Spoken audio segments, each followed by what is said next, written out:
Salut, c'est Trado, je suis content de vous retrouver pour la mise à jour de l'analyse technique de l'or et de l'argent libellés en euros et en dollars. On commence comme d'habitude par les nouvelles qui me semblent intéressantes à mettre en exergue, à commencer par un papier qui nous vient de Citibank, la grande banque américaine, qui considère que l'or en dollars devrait tourner autour de 1800 dollars en 2021.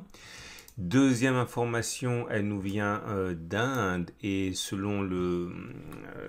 l'article en question, eh bien, on a un record de 160 tonnes d'importation d'or en mars, une explosion de 471% sur une année glissante, hein, due notamment aux affres de la pandémie qui sont maintenant plus que compensées par le fait que les Indiens se sont rués sur l'or avec la baisse récente. Et pour terminer, une information qui nous vient de Forex Street. Et dans cet article, eh bien, l'analyste se demande quels seront les effets du plan de relance Biden sur l'argent. On sait que Biden met l'accent notamment sur les énergies vertes et un profil un peu plus écologiste, et l'argent est présent dans beaucoup de produits qui vont être mis à l'honneur par cette relance. Je vous rappelle que vous retrouverez l'adresse email, pas l'adresse email, l'adresse, l'URL pour retrouver ces trois articles directement sur le site. Je mettrai le lien. On commence par l'or libellé en euros. Et comme vous pouvez le voir, le rebond semble pour l'instant tenir, hein. Nous avons touché les plus bas, c'était le 5 mars, et depuis, donc ça fait un mois que l'on est plutôt bien orienté. On peut le voir, la tendance de long terme n'a pas changé, toujours baissière puisqu'on est en dessous de la M200 qui descend. De même, la tendance de fond est baissière car on est en dessous de la M50 qui descend. Mais la tendance générale est haussière puisqu'on est au-dessus de la M20 qui monte. Et la tendance de court terme, par contre, est neutre avec une M7 qui n'est pas orienté. On se rapproche de la résistance majeure des 1477-1493. Un passage au-dessus de cette résistance serait vraiment du meilleur effet pour la suite. Pour l'instant, on peut encore, à mon avis, considérer qu'il s'agit d'un rebond technique. Il en sera tout autrement, je pense, si on arrive à se maintenir au-dessus de 1493. On regarde l'or, mais cette fois-ci libellé en dollars, avec là aussi un exemple très très pur, hein, de rebond sur support majeur.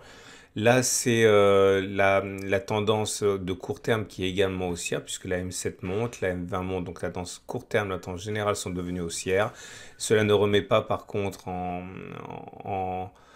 question la tendance de fond qui est baissière, et la tendance de long terme n'est pas haussière non plus, on est toujours bien en dessous.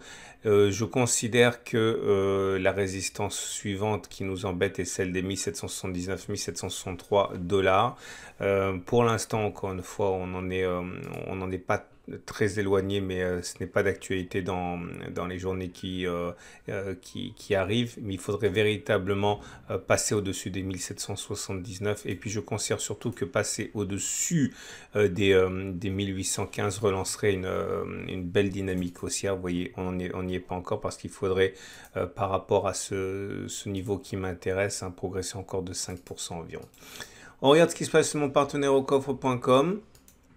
Alors, je vous propose aujourd'hui de revenir peut-être une dernière fois avant de passer à une autre offre sur l'offre du moment, le pack duo philharmonique, hein. Pour ceux qui ne savent pas comment investir en or et en argent, c'est un pack qui est intéressant car il inclut 2 quarts d'once d'or et 40 pièces en argent. Pour commander le pack, vous pouvez le faire directement à travers, bien sûr, mon partenaire au coffre.com. Il vous en coûtera 1990 euros pour le pack. On passe à l'argent, et l'argent libellé en euros. L'argent libellé en euros qui est dans une situation, la tendance de long terme est haussière puisqu'on est au-dessus de la M200 qui monte. Le support précaire des 20,6 a fait l'affaire, hein, pour permettre le rebond, hein. C'était notre précédente zone d'accumulation rationnelle. Les tendances au-delà ne sont pas vraiment claires, hein. On est en dessous de la M20 qui descend, donc la tendance générale est encore baissière. On est au-dessus de la M7, mais celle-ci descend, donc la tendance de court terme est neutre, et la tendance de fond est neutre aussi aussi parce qu'on a une M50 qui est plate. Nous avons donc, on l'a dit, notre prochaine zone d'accumulation rationnelle à 20,6 si on y va. Et on termine avec l'argent libellé en dollars dans une situation assez similaire puisqu'on a rebondi sur la zone de support précaire des 24,8 qui était notre zone d'accumulation rationnelle. On est au-dessus de la M200, donc la tendance de long terme est haussière. Tendance de court terme neutre car la M7 est plate. Tendance générale baissière car on est en dessous de la M20 qui descend, tendance de fond plutôt baissière puisqu'on est en dessous de la M50 qui descend. Voilà ce qu'on pouvait dire pour l'or et l'argent. Je vous invite, si vous voulez en savoir plus sur mon partenaire ocofre.com, à regarder la vidéo qu'il y a par incrustation à la fin de cette vidéo aussi, hein, pour comprendre à quel point Ocofre, mon partenaire dont je suis également client, est un acteur majeur. Savez-vous par exemple que si on mettait la détention, le stockage d'or d'Ocofre dans la liste des pays, eh bien Ocofre serait le 90e pays qui gère les plus gros stocks d'or. Voilà. Je vous retrouve samedi pour la mise à jour.